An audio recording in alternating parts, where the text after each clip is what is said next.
Ano pong masasabi niyo dun sa paglalagay ng saline drops doon po sa salbutamol pagka nag-nebulize kami dun sa anak namin?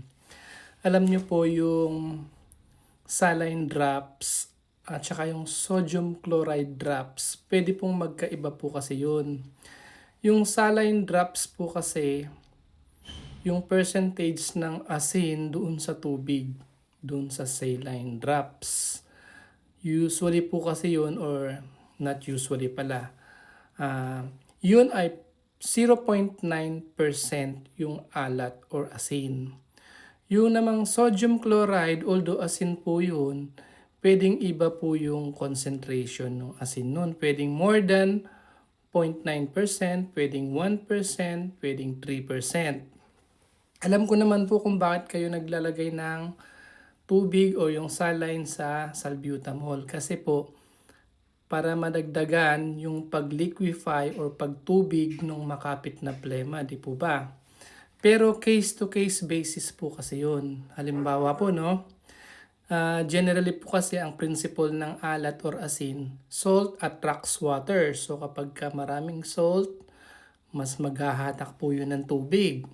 Halimbawa, yung pasyente mayroong pleural effusion or may tubig yung baga.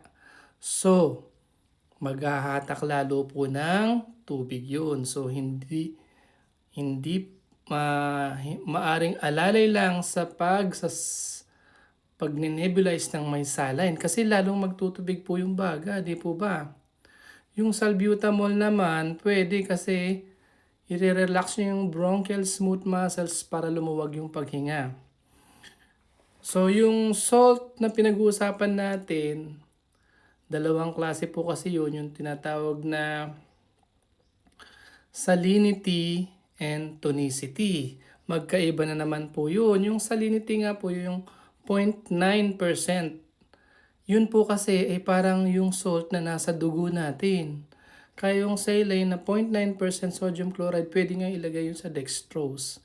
Kasi halos katimpla lang po siya ng dugo natin, kaya safe. Yun naman pong tonicity kasi, ang pinag-uusapan doon, yung tungkol sa cell.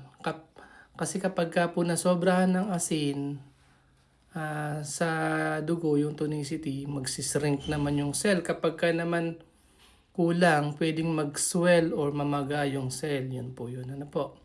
So, ang tanong, balik sa tanong, okay lang po ba na maglagay ng saline drops o dun water na saline dun sa salbutamol? Case to case basis. Kapag ka po bronchial asthma in acute exacerbation, mga ganon, status asthmaticus, mas maganda purong salbutamol ang gamitin o kaya yung may ipratropium bromide.